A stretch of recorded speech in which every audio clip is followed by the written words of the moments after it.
ത്രിയേക ദൈവത്തിൻ്റെ വലിയ തിരുനാമം മഹത്വപ്പെടുമാറാകട്ടെ. അനുഗ്രഹിക്കപ്പെട്ട വൈസല്യ സഹോദരങ്ങളെ, നമ്മുടെ കർത്താവും രക്ഷിതാവുമായ യേശു തമ്പുരാൻ്റെ തിരുപ്പിറവിയുടെ മഹനീയ സ്മരണയിലേക്ക് ഏവരെയും ഹൃദ്യമായി സ്വാഗതം ചെയ്യുകയും ആ സന്തോഷം അറിയിക്കുകയും ചെയ്യുന്നു. സർവ്വജനത്തിനും ഉണ്ടാകുവാനുള്ള ഒരു മഹാസന്തോഷം മാലാഖ ദൂതന്മാരോട്, ഇടയന്മാരോട് അറിയിക്കുന്നു. ആ ഒരു സന്തോഷം ഇടയന്മാരിൽ ലഭ്യമാക്കിയ സന്തോഷാനുഭവം വാക്കുകൾക്കപ്പുറമായിരുന്നു.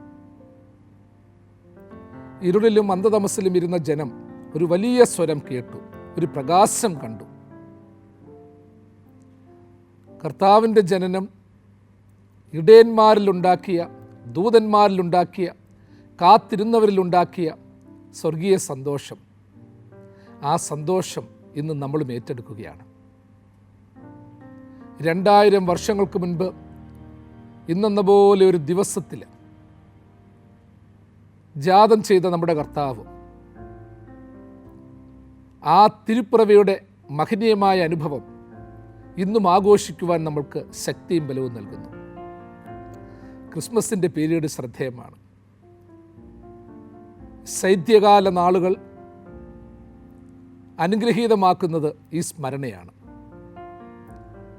ശൈത്യകാല രാവുകളിൽ എല്ലാവരും മൂടി പുതച്ചുറങ്ങുന്ന ദിവസങ്ങളിൽ ഗായക സംഘവും കാരൽ സംഘങ്ങളുമൊക്കെ ഭവനങ്ങൾ സന്ദർശിക്കുകയും പാട്ടുകൾ പാടുകയും ചെയ്യുന്നു. ശൈത്യരാത്രികൾക്ക് രാത്രി സമയം കൂടുതലാണ്, വെളിച്ചം കുറവാണ്. എന്നാൽ ആ ശൈത്യകാലത്തെ രാത്രിയുടെ ദൈർഘ്യം കുറയ്ക്കത്തക്ക രീതിയിൽ ഒരു വെളിച്ചം പോലെ ഉണ്ണിയേശുവിൻ്റെ ഓർമ്മ നിറഞ്ഞു നിൽക്കുകയാണ്. ശൈത്യകാലത്തിലെ വെണ്മയുള്ള നക്ഷത്രമായി കുഞ്ഞാട് നമ്മൾക്കായി ഉദയം ചെയ്തിരിക്കുകയാണ്. ഇതെത്രയോ തലമുറകളെ സന്തോഷിപ്പിച്ച ഒരു അനുഭവമാണ്. കർത്താവ് ജനിച്ചതിനു ശേഷമുള്ള ക്രൈസ്തവ സഭ റോമാ സാമ്രാജ്യത്തിൽ വിപുലപ്പെട്ടതിനു ശേഷമുള്ള എത്രയോ വർഷങ്ങളിൽ, എത്രയോ രാത്രികളിൽ നമ്മൾ ഈ പാട്ട്, ഈ ആഹ്വാനം കേട്ടിരിക്കുന്നു. നമ്മളുടെ പൂർവികർ എത്ര മനോഹരമായി ഉണ്ണിയേശുവിൻ്റെ ജനനം ആഘോഷിക്കുന്നു. നമ്മുടെ കർത്താവിൽ വിവിധ ഭാവങ്ങളുണ്ട്. ഈ വിവിധ ഭാവങ്ങളൊക്കെ ഉണ്ടെങ്കിലും ഒരു ഉണ്ണിയായി കർത്താവിനെ വരച്ച് കാണിക്കുന്നത് ക്രിസ്മസിൻ്റെ ദിനങ്ങളാണ്. നമ്മെ നോക്കി പുഞ്ചിരിക്കുന്ന ഉണ്ണിയേശു, പുൽത്തൊഴുത്തിൽ ജാതനായ ഉണ്ണിയേശു, ആടയാഭരണങ്ങളില്ലാതെ നമ്മെ നോക്കി പുഞ്ചിരിക്കുന്ന ഉണ്ണിയേശുവിൻ്റെ അനുഭവം നമ്മൾക്കൊരു വെളിച്ചമാകണം. കർത്താവിനെ കാണുവാൻ തക്കവണ്ണം കിഴക്ക് നിന്നും വിദ്വാൻമാർ ദീർഘദൂരം യാത്ര ചെയ്തു വരുന്നു. അവർക്കൊരു അടയാളം, അവർക്കൊരു ഉൾക്കാഴ്ചയുണ്ട് ഉണ്ണി കിടക്കുന്ന സ്ഥലത്തെപ്പറ്റി. ആ നക്ഷത്രം നോക്കിയാണ് അവർ യാത്രയാകുന്നത്. ആധുനിക കാലഘട്ടത്തിൽ ഇത്തരത്തിലുള്ള ഒരു നക്ഷത്രം ഇല്ലാതെ പോകുന്നു എന്നുള്ളത് വെല്ലുവിളിയാണ്. നക്ഷത്രങ്ങളില്ലാത്തതല്ല പ്രിയപ്പെട്ടവരെ പ്രശ്നം, നക്ഷത്രങ്ങളുടെ ആധിക്യമാണ്. ഏതാണ് വഴികാട്ടിയായ നക്ഷത്രമെന്ന് തിരിച്ചറിയാതെ പോകുന്നു. വെളിച്ചമില്ലാത്ത ഒരുപാട് നക്ഷത്രങ്ങൾ ഇന്ന് മിന്നി മറഞ്ഞുകൊണ്ടിരിക്കുകയാണ്. ആർക്കും വഴി കാണിക്കാത്ത നക്ഷത്രങ്ങൾ, വഴി തെറ്റിക്കുന്ന നക്ഷത്രങ്ങൾ അതെല്ലാ മേഖലയിലുമുണ്ട്. സ്പിരിച്വൽ സ്റ്റാഴ്സ് ഉണ്ട്, ഫിലിം സ്റ്റാഴ്സ് ഉണ്ട്, ആർട്ട് സ്റ്റാഴ്സ് ഉണ്ട്, സ്പോർട്സ് സ്റ്റാഴ്സ് ഉണ്ട്, സെൽഫ് സ്റ്റാഴ്സ് ഉണ്ട്. എല്ലാവരും ഓരോരോ നക്ഷത്രങ്ങളാണ്. ഒന്നിനും വഴിയും അറിയത്തില്ല, വഴി കാണിക്കാനും അറിയത്തില്ല. എന്തുവാണെങ്കിലും നക്ഷത്രങ്ങളെ പിന്തുടർന്ന് വിദ്വാൻമാർ ഉണ്ണിയേശുവിൻ്റെ സന്നിധാനത്തെങ്കിലേക്ക് എത്തി. യഥാർത്ഥ നക്ഷത്രത്തെ കണ്ടു കഴിഞ്ഞപ്പോൾ വഴികാട്ടിയായ നക്ഷത്രത്തെ പിന്നെ കാണാനില്ലായിരുന്നു. ഇന്ന് യഥാർത്ഥ പ്രകാശത്തെ കാണിക്കുന്നതിൽ നിന്ന് തടസ്സമാകുന്ന ഒരുപാട് വെളിച്ചങ്ങളുണ്ട്. വെളിച്ചമെന്ന് പേരേ ഉള്ളൂ, വെളിച്ചമൊട്ടുമില്ലാത്ത വെളിച്ചങ്ങൾ. പ്രകാശമില്ലാത്ത വെളിച്ചങ്ങൾ, ചൂടും തണുപ്പും തരാത്ത വെളിച്ചങ്ങൾ, കാലാവസ്ഥയെ നിർജീവമാക്കുന്ന വെളിച്ചങ്ങൾ, പാരിസ്ഥിതിക മൂല്യങ്ങളെ നശിപ്പിക്കുന്ന വെളിച്ചങ്ങൾ, ഇതൊക്കെ ഒരു വെല്ലുവിളിയായിട്ട് നിൽക്കുകയാണ്. ഉണ്ണിയേശുവിൻ്റെ പുൽത്തൊഴുത്ത് എന്തോ ഒരു ധ്യാനചിന്തയാണ്. വിദ്വാൻമാരവിടേക്ക് നോക്കി, ഒറ്റ നോട്ടമേ നോക്കിയുള്ളൂ. അലങ്കാരമില്ലാത്ത, ആഢ്യത പുറമേ കാണിക്കാത്ത ഒരു തേജോപുഞ്ചം. ആ പുൽത്തൊഴുത്തിൽ നല്ലൊരു കിടക്കയില്ല, നല്ലൊരു വിരിപ്പില്ല, ഒരു പ്രകാശമില്ല. പ്രകാശമായ ഉണ്ണിയുണ്ട്, വെളിച്ചമായ ഉണ്ണിയുണ്ട്. ഞാൻ എപ്പോഴും ധ്യാനിക്കുന്നത്, ആ ഉണ്ണിയേശു നല്ലൊരു കൊട്ടാരത്തിൽ കിടന്നെങ്കിൽ, ആലക്തിക ദീപങ്ങളൊക്കെ ഉണ്ടായിരുന്നെങ്കിൽ വിദ്വാൻമാരുടെ മനസ്സിൽ ഒരു പക്ഷേ തോന്നിയേനെ, ഞങ്ങളുടെ വീട്ടിൽ ദൈവമേ ഇതൊന്നുമില്ലല്ലോ, ഞങ്ങളുടെ കുഞ്ഞുങ്ങൾക്ക് കൊടുക്കാൻ ഇതൊന്നുമില്ലല്ലോ. എന്നാൽ ആ വിദ്വാൻമാർ തിരിച്ചു പോയത് സന്തോഷത്തോടും നിറഞ്ഞ മനസ്സോടുമായിരിക്കും. ദൈവമേ, എത്ര സാധുവായൊരു ഉണ്ണിയാണ്, ഞങ്ങളുടെ കുഞ്ഞുങ്ങൾക്കൊക്കെ ഇതിനേക്കാൾ കൊടുക്കാനുണ്ട്, ഇതിനേക്കാൾ സൗകര്യങ്ങളുണ്ട്. ഇന്ന് നമ്മുടെയൊക്കെ ജീവിതത്തിൽ ഇല്ലെങ്കിലും ഉണ്ടെന്ന് നടിച്ചുകൊണ്ടിരിക്കുക. ഒരു വലിയ പ്രിട്ടൻഷൻ്റെ ലോകത്താണ് നമ്മൾ നടക്കുന്നത്. നാട്യങ്ങളുടെ ലോകത്തിലാണ്, കാപട്യങ്ങളുടെ ലോകത്തിലാണ് നമ്മൾ ജീവിക്കുന്നത്. കാപട്യങ്ങളുടെ ലോകത്ത് ജീവിക്കുന്ന നമുക്കൊരു വെല്ലുവിളിയാണ് ഉണ്ണിയേശുവിൻ്റെ പുൽത്തൊഴുത്ത്. അവിടെ പ്രത്യേകിച്ച് പറയാനൊന്നുമില്ല.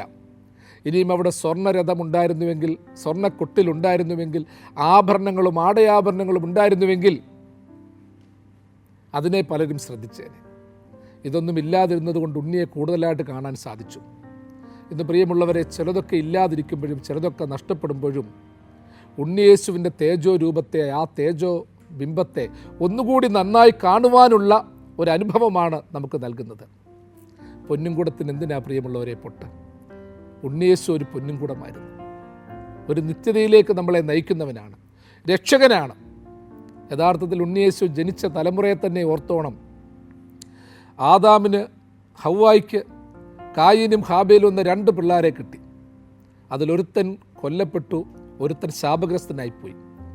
ഹാബേലിന് പകരം ദൈവം കൊടുത്ത പുത്രനാണ് ശേത്ത്. ആ ശേത്തിൻ്റെ തലമുറയിലാണ് നമ്മുടെ കർത്താവ് ജനിച്ചത്. അപ്പോൾ പകരക്കാരനായി കൊടുത്തവൻ്റെ തലമുറയിൽ ജനിച്ചവൻ പകരക്കാരനായി ലോകത്തിന് നൽകപ്പെട്ടു എന്നുള്ളത് ഒരു വലിയ യാഥാർത്ഥ്യമാണ്. ആ ഉണ്ണിയാണ് ഇവിടെ കിടക്കുന്നത്. ഉണ്ണിക്ക് ചുറ്റും എത്ര മാലാകന്മാരാണ് നിറഞ്ഞു നിൽക്കുന്നത്, കൊച്ചു മാലാകന്മാർ. നമ്മുടെ ക്രിസ്മസ് കാർഡുകളിലും മറ്റുമൊക്കെ ഉണ്ണിയേശുവിൻ്റെ ജനനത്തോടനുബന്ധിച്ച് കിട്ടുന്ന കാർഡുകളിൽ വലിയ മാലാകന്മാരെ ഒന്നും കാണാനില്ല. എല്ലാം കുഞ്ഞു കുഞ്ഞു മാലാകന്മാരാണ്, ഉണ്ണി മാലാകന്മാരാണ്. വലിയ മാലാകന്മാരുടെ ചിറകടി ശബ്ദം പോലും ഉണ്ണിക്ക് ഒരു തടസ്സമാണ്, അവരുടെ സാമീപ്യം പോലും തടസ്സമാണ്. നമുക്കറിയാം, ഒരു കുഞ്ഞിനെ കളിപ്പിക്കണമെന്നുണ്ടെങ്കിൽ കുഞ്ഞിൻ്റെ മനസ്സുള്ളവർ വേണം, ഉണ്ണി മനസ്സുള്ളവർ വേണം, നിഷ്കളങ്ക മനസ്സുള്ളവർ വേണം. ചിലപ്പോൾ മുതിർന്നവർക്കൊക്കെ എടുക്കാനറിയാം. അവരുടെ തഴമ്പ് പിടിച്ച കൈ കൊണ്ട് ഉണ്ണിയെ ഒന്ന് പൊക്കിയെടുക്കുമ്പോഴത്തേക്ക് കുഞ്ഞിന് വേദനിക്കും. ആ നിഷ്കളങ്കമായ, ആ നിർമ്മലമായ ശരീരം നൊമ്പരപ്പെടും. അതേസമയം കൊച്ചു പിള്ളേരെയൊക്കെ നമ്മൾ കണ്ടിട്ടില്ല. ഈ കൊച്ചു പിള്ളേരടുത്ത് ചെന്ന് എന്തോ ഒരു കളിപ്പീര കുഞ്ഞുങ്ങളെയൊക്കെ കളിപ്പിക്കുന്നത്. അവർക്ക് എടുക്കാൻ അറിയത്തില്ലെങ്കിലും അവർ ചെന്ന് തൊടുമ്പോഴത്തേക്ക് കുഞ്ഞുങ്ങൾ അവരെ നോക്കി ചിരിക്കും. ആയതുപോലെ ഉണ്ണിയുടെ ഉറക്കത്തെ തടസ്സപ്പെടുത്തുന്ന വലിയ ഭാവങ്ങൾ, കാഠിന്യത്തിൻ്റെ ഭാവങ്ങൾ അവിടെ പാടില്ലാത്തതാണ്. ഉണ്ണി ഒന്ന് എടുക്കാനും സ്പർശിക്കാനും ഒക്കെ നമുക്ക് യോഗ്യതയുണ്ടെന്ന് നമ്മൾ ചിലപ്പോൾ തോന്നും. ആ ഉണ്ണി ഒന്ന് എടുക്കണമെന്ന് എനിക്കും ആഗ്രഹമുണ്ട്. പക്ഷേ എൻ്റെ കൈകളുടെ കാഠിന്യവും തഴമ്പിൻ്റെ ശക്തിയും ചില ഭാവങ്ങൾ കൊണ്ട് വന്നു പോയിട്ടുള്ള കാഠിന്യങ്ങളുമൊക്കെ ഉണ്ണി എടുക്കുന്നതിനൊരു തടസ്സമാണ്. ഉണ്ണി എടുക്കണോ, ഉണ്ണി മനസ്സുള്ളവരാകണം, ഉണ്ണി ഭാവമുള്ളവരാകണം, ഉണ്ണിത്വമുള്ളവരാകണം. ആ ഒരു തലത്തിലേക്ക് നമ്മൾ പോയേ പറ്റൂ. ഇന്നിൻ്റെ ലോകത്തിൽ പ്രിയമുള്ളവരെ, എല്ലാം ആഠ്യതകളുടെ പിന്നാലെയാണ്, സാമർഥ്യങ്ങളുടെ പിന്നാലെയാണ്. ആർക്കും നിഷ്കളങ്കരും നിർമ്മലരുമാകാൻ വയ്യ, സാധുക്കളും ശാന്തരുമാകാൻ വയ്യ. നമ്മളുടെ ഉച്ചത്തിലുള്ള സംഭാഷണങ്ങളും ഉച്ചത്തിലുള്ള ആക്രോശങ്ങളും ആ പിഞ്ച് കുഞ്ഞിനെ തടസ്സമാണ്. നമ്മളുടെ ആരാധനാലയങ്ങൾ ശാന്തമാകണം, സൗമ്യമാകണം, ശബ്ദഘോഷങ്ങൾ നിയന്ത്രിക്കപ്പെടണം, നമ്മളുടെ പ്രഭാഷണങ്ങൾ സൗമ്യതയുടേതാകണം. ഇതൊക്കെയാണെങ്കിൽ മാത്രമേ ഉണ്ണിയെ നമുക്ക് എടുക്കാൻ പറ്റത്തുള്ളൂ.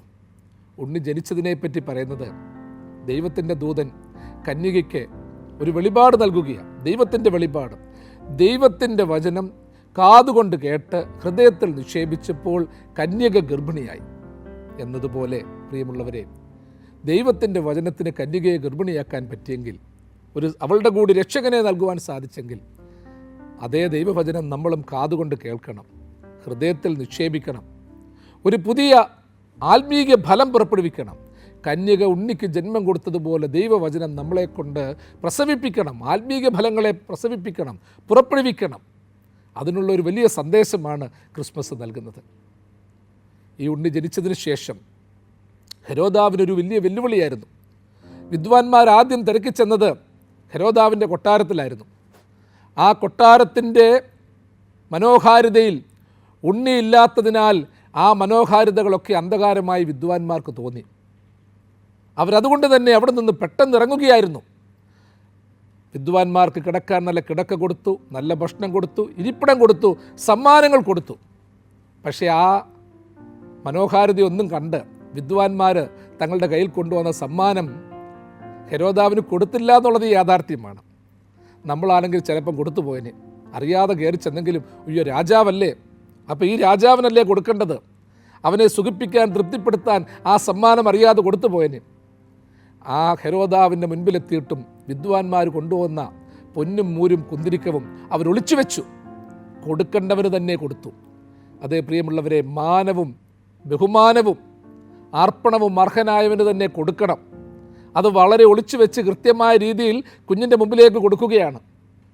ആ കുഞ്ഞ് വലിയ ആഠ്യതയോടെയൊക്കെ കിടന്നിരുന്നെങ്കിൽ ആ ചെറിയ സമ്മാനം അവർക്ക് കൊടുക്കാനൊരു നാണക്കേട് തോന്നിയേനെ, ഒരു ചമ്മൽ തോന്നിയേനെ. അയ്യോ, ഞങ്ങൾ ഈ മൂരും കുന്തിരിക്കൊക്കെ എങ്ങനെ കൊടുക്കും, ഈ മൂല്യമില്ലാത്ത പൊന്ന് എങ്ങനെ കൊടുക്കും, അല്പം പണവടയുള്ള പൊന്ന്, അല്പം ഭാരമില്ലാത്ത പൊന്ന്, അല്പം കുന്തിരിക്കം, അല്പം മൂര്. എന്നാൽ ഉണ്ണിയുടെ മുൻപിൽ തങ്ങളുടെ സമ്മാനം കൊടുക്കുന്നതിന് ഉണ്ണിയുടെ ചുറ്റുവട്ടങ്ങൾ അവർക്കൊരു പ്രേരണയായി അവരുടെ നാണക്കേടിനെ മാറ്റി. ഇന്ന് പ്രിയമുള്ളവരെ, നമ്മളൊരു കാണിക്കയുമായി പോകുകയാണെങ്കിൽ, ലക്ഷ്യത്തോടെ പോകുകയാണെങ്കിൽ ലക്ഷ്യസ്ഥാനത്തെത്തണം. ക്രിസ്മസ് നമ്മളെ പഠിപ്പിക്കുന്ന കാര്യം ഇതാ. വിദ്യാഭ്യാസമുണ്ട്, സൗന്ദര്യമുണ്ട്, ആരോഗ്യമുണ്ട്, ബലമുണ്ട്. നമ്മളുടെ രക്ഷകന് വേണ്ടി സമർപ്പിക്കുവാനുള്ള ഈ സമ്മാനങ്ങൾ ഭൗതികതയുടെ ഹെരോദാക്കന്മാരുടെ മുൻപിൽ കൊടുക്കുവാനിടയാകരുത്. വിദ്വാൻമാർ തന്നെ കളിയാക്കി. താൻ പറഞ്ഞു ഉണ്ണിയുടെ ജനനത്തെപ്പറ്റി തന്നോട് പറയണം. എന്നാൽ അവർ തയ്യാറായില്ല. അവർ വഴിമാറിപ്പോയി. അവർക്ക് മനസ്സിലായി തങ്ങൾ അങ്ങോട്ട് പോകരുത്. അവർക്ക് ദർശനം തന്നെ ഉണ്ടായി, നിങ്ങൾ വേറെ വഴി വയ്ക്കോ.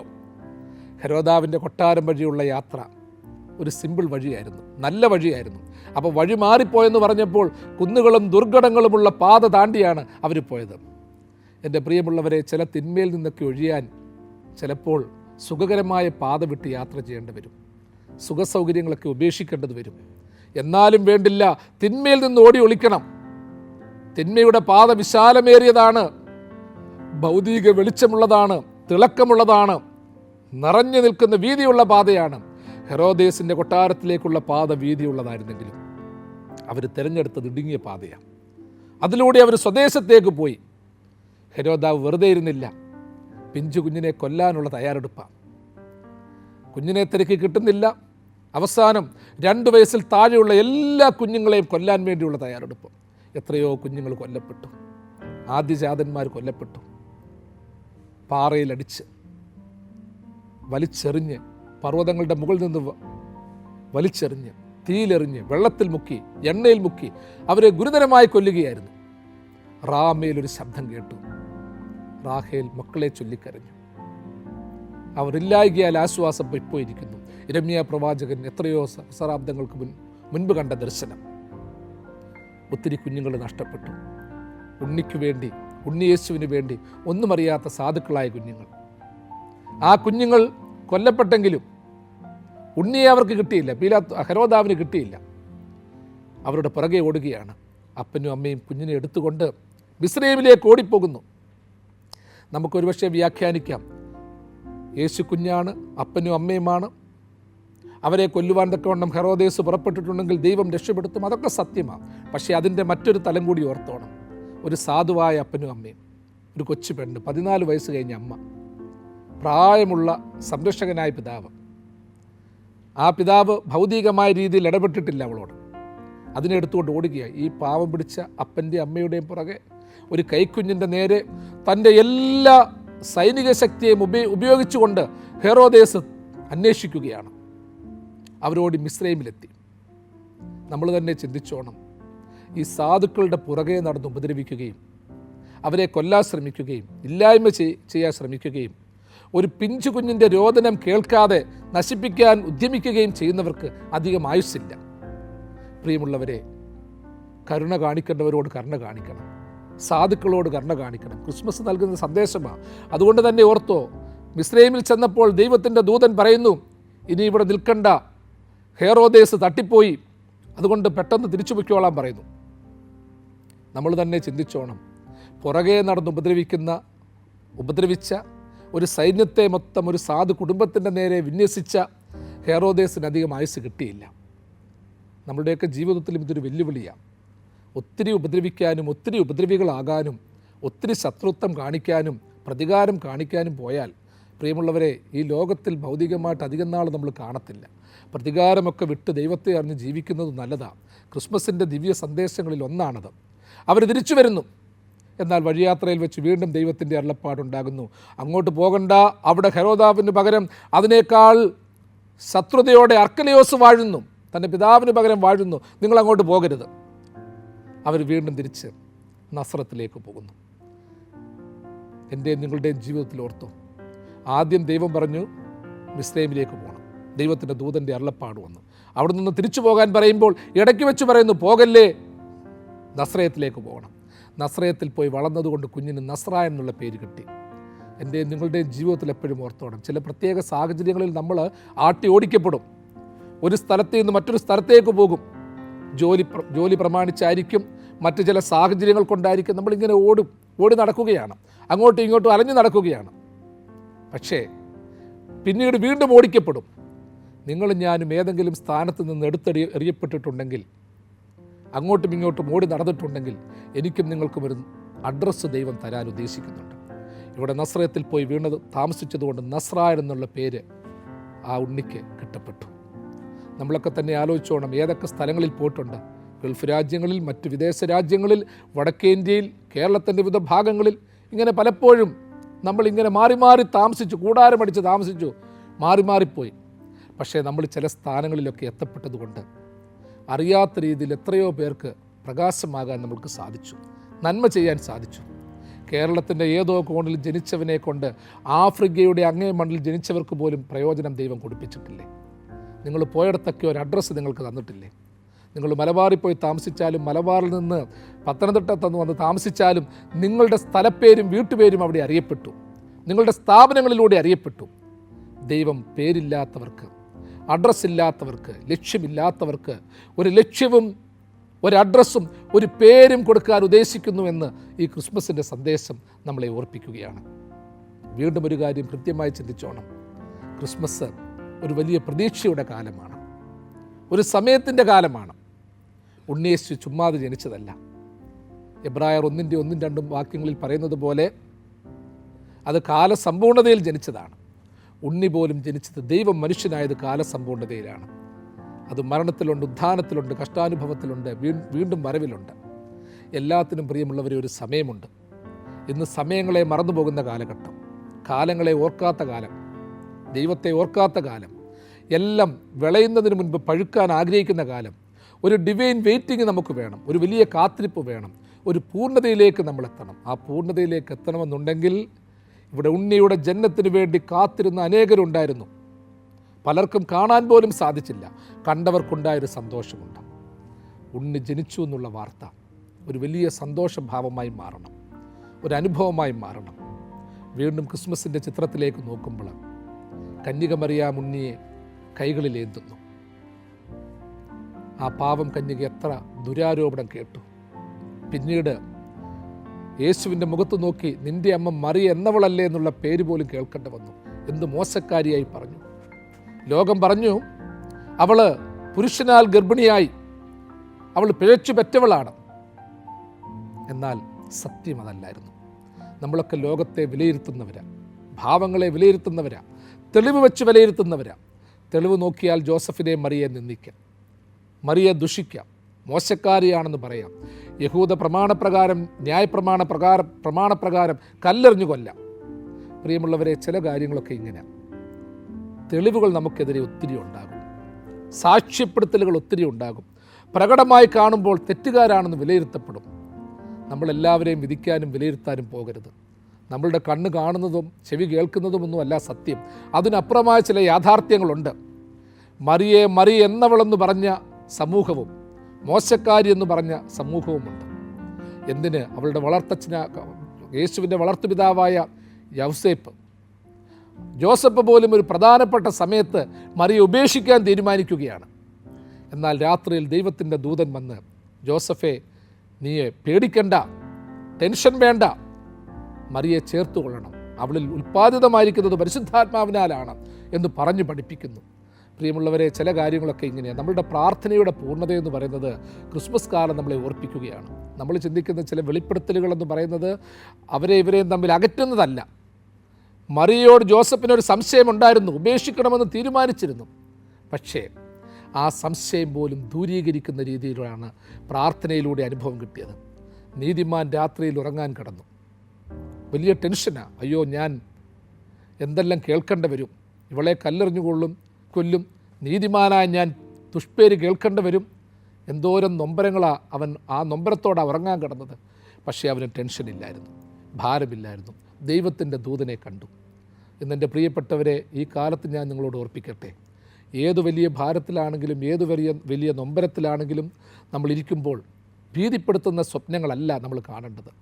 അത്തരത്തിലുള്ള സാഹചര്യത്തിലൂടെ, ആരോപണത്തിലൂടെ കടന്നു പോകുമ്പോൾ ഉറക്കം നഷ്ടപ്പെടും, ദുസ്വപ്നങ്ങൾ കാണും. ദുസ്വപ്നങ്ങൾ കാണുന്ന, ഉറക്കം നഷ്ടപ്പെടുന്ന കാലഘട്ടത്തിൽ പ്രാർത്ഥിക്കുന്ന ദൈവമുള്ള മനുഷ്യൻ നല്ല ദർശനങ്ങളെ കാണും, ദൈവിക ദർശനങ്ങളെ കാണും, സംശയങ്ങൾ മാറ്റുന്നത് കാണും. ഇന്ന് നമ്മൾ പ്രാർത്ഥിക്കുമ്പോഴും ദൈവത്തെ വിളിക്കുമ്പോഴും മറ്റുള്ളവരോടുള്ള ശത്രുത്വം കൂടുന്നുവെങ്കിൽ, സംശയം കൂടുന്നുവെങ്കിൽ, ദൈവം മറ്റുള്ളവരെ അകറ്റുവാൻ തക്കവണ്ണം വെളിപ്പെടുത്തലുകൾ തരുന്നുവെന്ന് പലരെങ്കിലും പറയുന്നുവെങ്കിൽ, ആരെങ്കിലും സാക്ഷിക്കുന്നുവെങ്കിൽ, അത് ദുരാത്മാവിൻ്റെ വെളിപ്പെടുത്തലാണ്. എനിക്കും നിങ്ങൾക്കും ആരോടെങ്കിലും ശത്രുത്വമുണ്ടെങ്കിൽ, വെറുപ്പുണ്ടെങ്കിൽ, ദൈവം തരുന്ന വെളിപ്പെടുത്തലുകൾ സ്നേഹത്തോടെ പോകാനുള്ള വെളിപ്പെടുത്തലുകളായിരിക്കും. ഇന്നത്തെ ലോകം ഭിന്നതയിലും തർക്കത്തിലുമൊക്കെ കടന്നു പോകുകയാണ്, നാശത്തിലൂടെ കടന്നു പോകുകയാണ്. ജാതീയമായ വേർതിരിവുകൾ ഒത്തിരിയുണ്ട്, വംശീയമായ വേർതിരിവുകൾ ഒത്തിരിയുണ്ട്, യുദ്ധങ്ങളും കലഹങ്ങളുമുണ്ട്, മദ്യപാനവും മയക്കുമരുന്നും ഉപയോഗങ്ങൾ വർദ്ധിച്ചു വരുന്നുണ്ട്. മാതാപിതാക്കളെ തിരിച്ചറിയുന്നില്ല, സഹോദരങ്ങളെ തിരിച്ചറിയുന്നില്ല. എങ്കിലും ഒരു കാര്യം ആലോചിച്ചു, ശത്രുത്വം കൂടുമ്പോഴും പ്രതികാരം കൂടുമ്പോഴും ഒറ്റ കാര്യം ചിന്തിക്കേണ്ടത്, തൻ്റെ കൈകളിൽ ഉണ്ണിയെ ഏറ്റ് സായുജ്യമടഞ്ഞ അമ്മയെ ഒരു നിമിഷം ധ്യാനിക്കണം. അവൾ എത്ര പേര് കേട്ടിട്ടും നിന്നേം ദുഷിയും കേട്ടിട്ടും തൻ്റെ കൈകളിലിരിക്കുന്ന കുഞ്ഞിൻ്റെ മുഖത്തേക്ക് നോക്കി അവൾ സായുജ്യമടഞ്ഞു. അമ്മ കൈകളിൽ വഹിച്ച ആ ഉണ്ണി യേശുവിനെ നമ്മളും കൈകളിൽ വഹിക്കണം. ഒരു ഉണ്ണി നമ്മുടെ കയ്യിലുണ്ടെങ്കിൽ നമ്മൾ പോരാടാൻ പോകത്തില്ല. നിങ്ങൾക്ക് കുഞ്ഞുങ്ങളുണ്ടെങ്കിൽ നിങ്ങൾ പലതിൽ നിന്നും മാറും, കുഞ്ഞിന് സംരക്ഷണം കൊടുക്കും, അന്നേരം കോപിക്കാൻ പോകത്തില്ല, സാഠ്യത്തോടെ ഇടപെടത്തില്ല. എന്നതുപോലെ നമുക്ക് ചെല്ലാൻ പറ്റാത്ത മേഖലകളിൽ, ക്ഷമിക്കാൻ പറ്റാത്ത സാഹചര്യങ്ങളിൽ, മറക്കാനും പൊറുക്കാനും പറ്റാത്ത സാഹചര്യങ്ങളിൽ ഈ ഉണ്ണിയുമായി നമുക്കൊരു യാത്ര ചെയ്യാം. ഉണ്ണിയുടെ മുഖത്തേക്ക് മാത്രം നോക്കിയാൽ മതി. ലോകം നമ്മളെ എന്ത് പറയുന്നുവെന്ന് നമ്മൾ കേൾക്കത്തില്ല. ലോകം പുച്ഛിക്കുവാണെങ്കിലും ഉണ്ണി പുഞ്ചിരിക്കുവാണെങ്കിൽ നമുക്കത് മതി. ലോകം ശപിക്കുമ്പോൾ ഉണ്ണി നമ്മളെ നോക്കി കൊഞ്ചിക്കുഴയുകയാണെങ്കിൽ അത് മതി.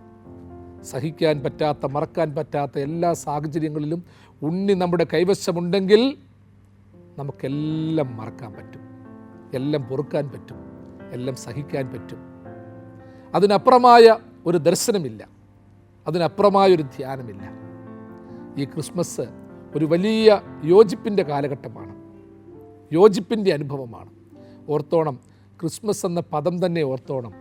അതിൽ രണ്ട് പദങ്ങളുടെ ഒരു കോയിനേജാണ്. ക്രൈസ്റ്റുമുണ്ട്, മാസുമുണ്ട്. ഒരു ഭാഗത്ത് ക്രൈസ്റ്റ്, ഒരു ഭാഗത്ത് മാസ്. മാസിന് രണ്ടർത്ഥമുണ്ട്. ഒന്ന് മാസ് എന്നുള്ളതിന് ബലി എന്നർത്ഥമുണ്ട്, യാഗം എന്നർത്ഥമുണ്ട്. രണ്ടാമത് മാസ് എന്നുള്ളതിന് ജനസമൂഹം, ജനപദം എന്നർത്ഥമുണ്ട്. ദ ക്രൗഡ് എന്നൊരു അർത്ഥം കൂടിയുണ്ട്. അപ്പോൾ ഓർത്തോണം, ക്രിസ്തുമസ്, ക്രൈസ്റ്റ്, മാസ്, ഈ രണ്ട് പദങ്ങൾ ചേരുമ്പോൾ ഒന്നാമത്തെ ഒരു മീനിങ് ക്രിസ്തു ബലിയായതിൻ്റെ ഒരു മുൻകുറിയാണ്. എനിക്കും നിങ്ങൾക്കും വേണ്ടി ബലിയായി, യാഗമായി തീരുവാൻ വന്ന ക്രിസ്തുവിൻ്റെ ആ ഒരു ഓർമ്മപ്പെടുത്തലിനെ ക്രിസ്മസ് നമ്മളോട് സംവേദിക്കുകയാണ്. വീണ്ടും ക്രിസ്തു മനുഷ്യനായി, ദൈവം മനുഷ്യനായി ദൈവം മനുഷ്യനായതിൻ്റെ ഒരു ദൈവികമായ അനുഭവം. അതായത് മനുഷ്യനെ സ്നേഹിക്കുന്ന, കരുതുന്ന, എല്ലാവരെയും ഉൾക്കൊള്ളുന്ന വിശാല മനസ്സിൻ്റെ ഒരു അനുഭവം. അപ്പം ക്രിസ്മസിൽ ഓർത്തോണം, ദൈവത്തിൻ്റെ ബലിയുടെ അനുഭവമുണ്ട്.